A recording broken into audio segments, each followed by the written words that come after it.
नमस्कार। जैसा कि आपको पता है 13 नवंबर को राजस्थान में उपचुनाव हुए हैं। राजस्थान की 7 सीटों पर उपचुनाव हुआ है। इन्हीं में से एक खींवसर विधानसभा सीट जिसकी हम इस वीडियो में बात करने वाले हैं। साथियों, खींवसर विधानसभा सीट को लेकर फल्लोदी सट्टा बाजार ने खुलासा किया है। मैं आपको बता दूं, भारतीय जनता पार्टी ने खींवसर से अपना उम्मीदवार बनाया है। रेवंत राम डांगा को एक बार फिर मौका दिया है, जो कि पिछले 2023 के विधानसभा चुनाव में हनुमान बेनीवाल से मात्र 2059 वोट से हारे थे।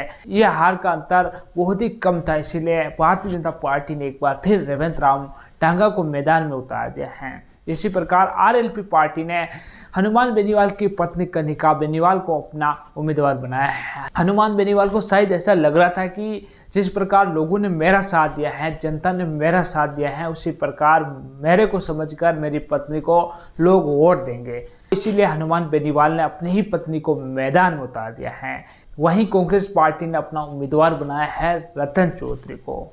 वैसे रतन चौधरी जीता उम्मीदवार के तौर पर तो हम नहीं कह सकते हैं, लेकिन रतन चौधरी हनुमान बेनीवाल का सारा समीकरण बिगाड़ने में अहम भूमिका कहीं ना कहीं निभाने वाली है। मैं आपको बता दूं, राजस्थान का विश्वसनीय सट्टा बाजार फल्लोदी का सट्टा बाजार ने इसको लेकर खुलासा किया है कि यहाँ पर कौन सी पार्टी जीतने वाली है, यहाँ पर कौन सा उम्मीदवार जीतने वाला है। फल्लोदी के सट्टा बाजार ने सभी पर अलग अलग रेट लगी है। वैसे यहाँ पर सबसे ज़्यादा अगर मजबूत दिखाई दे रहे हैं तो रेवंत राम डांगा, जो हनुमान बेनीवाल से पिछले विधानसभा चुनाव में मात्र 2059 वोटों से ही हारे थे, वही यहाँ पर मजबूत दिखाई दे रहे हैं। वही फल्लोदी के सट्टा बाजार ने रेवंत राम डांगा पर रेट लगाई है 0.55 पैसे।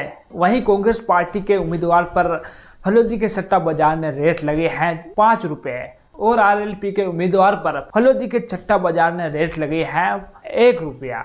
तो साथियों, आप समझ सकते हैं कि किस प्रकार फल्लोदी का सट्टा बाजार भारतीय जनता पार्टी को जिता रहा है। सीधे तौर पर भारतीय जनता पार्टी की जीत दर्शा रहा है, लेकिन यहाँ की जो ग्राउंड रिपोर्ट है वो कहीं ना कहीं हनुमान बेनीवाल की पत्नी कनिका बेनीवाल की जीत दिखा रहा है। लेकिन फल्लोदी का सट्टा बाजार हनुमान बेनीवाल की सीधी हार बता रहा है। वहीं कांग्रेस पार्टी के उम्मीदवार को तो टक्कर में भी नहीं बता रहे हैं। तो साथियों, मैं आपको बता दूं, हनुमान बेनीवाल कांग्रेस से गठबंधन करना चाहते थे, लेकिन हनुमान बेनीवाल ने कुछ बोल दिए थे पहले ही, लेकिन अंदर ही अंदर कहीं ना कहीं हनुमान बेनीवाल ये चाह रहे थे कि मैं कांग्रेस के साथ गठबंधन करूं ताकि मेरी जो ये आखिरी सीट है ये बची रह सके। वैसे हनुमान बेनीवाल की गढ़ कही जाने वाली खींवसर विधानसभा सीट है। यहाँ पर लगातार हनुमान बेनीवाल 4 बार विधायक रहे हैं, 2 बार लोकसभा के सांसद बने हैं, लेकिन जिस तरह 2023 के विधानसभा चुनाव में हनुमान बेनीवाल बहुत ही कम वोटों के अंतर से जीते थे, वही कहीं ना कहीं हनुमान बेनीवाल के लिए डर है कहीं हार ना जाऊं, क्योंकि जो हार का अंतर था वो 2059 वोटों का ही था।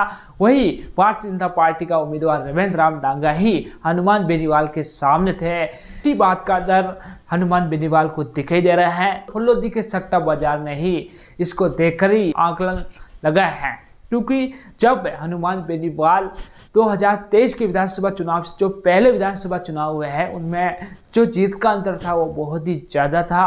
यानी कि आप इस प्रकार समझ सकते हैं कि हनुमान बेनीवाल 4 बार विधानसभा का चुनाव जीते हैं। जो पहला विधानसभा का चुनाव जीता था बहुत ही ज़्यादा वोटों के अंतर से जीता था। उसके बाद जैसे जैसे चुनाव होते गए अंतर कम होता गया। 2023 के विधानसभा चुनाव में तो मात्र 2059 वोटों से ही जीत पाए। इसी आकलन से यह अंदाजा लगाया जा रहा है कि हनुमान बेनीवाल की पत्नी इस बार चुनाव हारने वाली है। अगर कांग्रेस से हनुमान बेनीवाल गठबंधन कर लेते तो कहीं ना कहीं हनुमान बेनीवाल के जीतने के चांसेस भी यहाँ पर बहुत ही ज़्यादा बढ़ जाते हैं, लेकिन हनुमान बेनीवाल ने कांग्रेस से गठबंधन नहीं किया, अपने स्तर पर यह चुनाव लड़ा। इसीलिए हनुमान बेनीवाल को हार का डर सता रहा है और फल्लोदी का सट्टा बाजार हनुमान बेनीवाल की हार बता रहा है। हनुमान बेनीवाल की हार बता रहा है। मैं आपको बता दूं, फल्लोदी का सट्टा बाजार राजस्थान का विश्वसनीय सट्टा बाजार माना जाता है। फल्लोदी के सट्टा बाजार के अनुसार कई चुनाव जीते हैं और कई हारे हैं। फल्लोदी का सट्टा बाजार एग्जैक्ट बताता आया है, इसीलिए ऐसा माना जा रहा है कि जो फल्लोदी का सट्टा बाजार भविष्यवाणी कर देता है वो कहीं ना कहीं सही भी साबित होती हुई आई है। इस सट्टा बाजार के बाद राजस्थान की राजनीति में चर्चाएं और तेज हो गई हैं। हनुमान बेनीवाल की ताज खींवसर की सीट हनुमान बेनीवाल नहीं जीत पाएंगे, उनकी पत्नी कनिका बेनीवाल नहीं जीत पाएगी। ये खींवसर की सीट भारतीय जनता पार्टी के खाते में जाती हुई दिखाई दे रही है। पिछले कई समय के बाद अब भारतीय जनता पार्टी इस सीट को अपने खाते में ले जाती हुई दिखाई दे रही है। भारतीय जनता पार्टी के समर्थकों में खुशी की लहर है, तो कांग्रेस पार्टी इस सीट को लेकर आगे की रणनीति तैयार कर रही है। हो सकता है कि आने वाले समय में यहाँ पर बाहरी जाट नेता कांग्रेस भेज सकती है। आने वाले विधानसभा चुनाव में ऐसी रणनीति तैयार कर रही है, ऐसा सुनने में आ रहा है। तो साथियों, इसको लेकर आपकी क्या राय है कमेंट सेक्शन में जरूर लिखें। और आपने अभी तक हमारा चैनल सब्सक्राइब नहीं किया तो जल्दी सब्सक्राइब कर दें, वीडियो को लाइक कर दें, इस वीडियो को ज़्यादा से ज़्यादा लोगों के साथ शेयर करें। धन्यवाद।